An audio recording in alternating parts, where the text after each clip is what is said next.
Hello, this is Ron Heyer with the Higher Advantage Real Estate Sales and Service. Today, I'm going to show you how to keep your sale together by not letting the request for repairs kill your deal.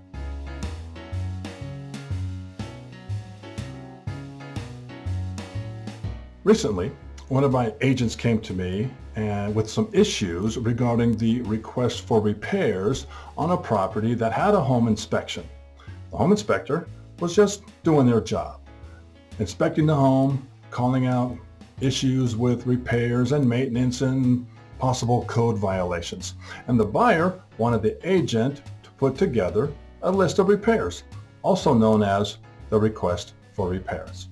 Because there was a possibility that if the buyer gives the seller a laundry list of requests for repairs, the seller could cancel.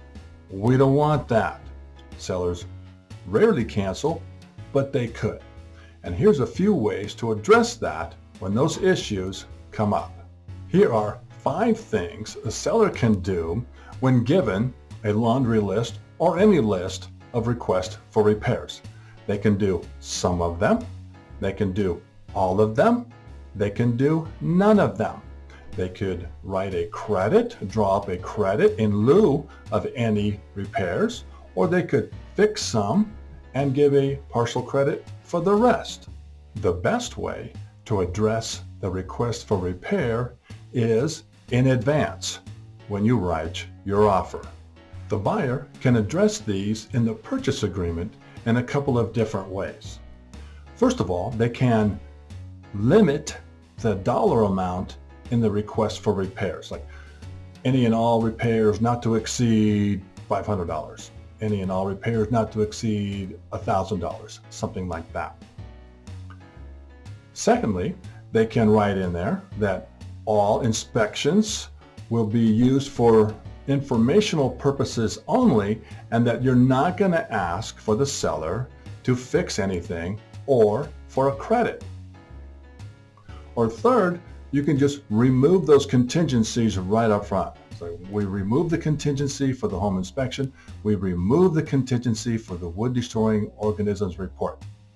Now the house has to be in pretty good shape for you to do that, or you may be spending quite a bit of money in the long run. But these are ways to get your offer accepted and not kill the transaction while you're in the middle of it. So negotiations can be a little tricky.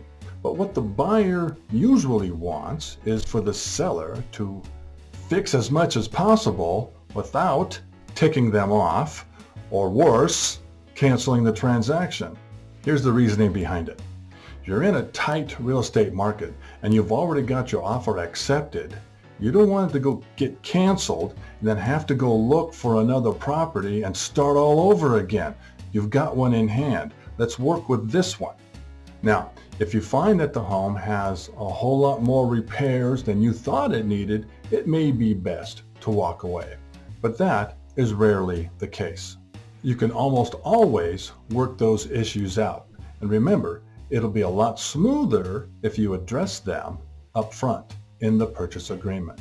This information is beneficial for buyers and their agents in a seller's market and when you're up against multiple offers. And addressing these issues up front will validate your offer, because if there's one thing home sellers don't like, that is surprises, especially if they're going to cost them money and if they could have been dealt with or addressed up front. Every sale is unique.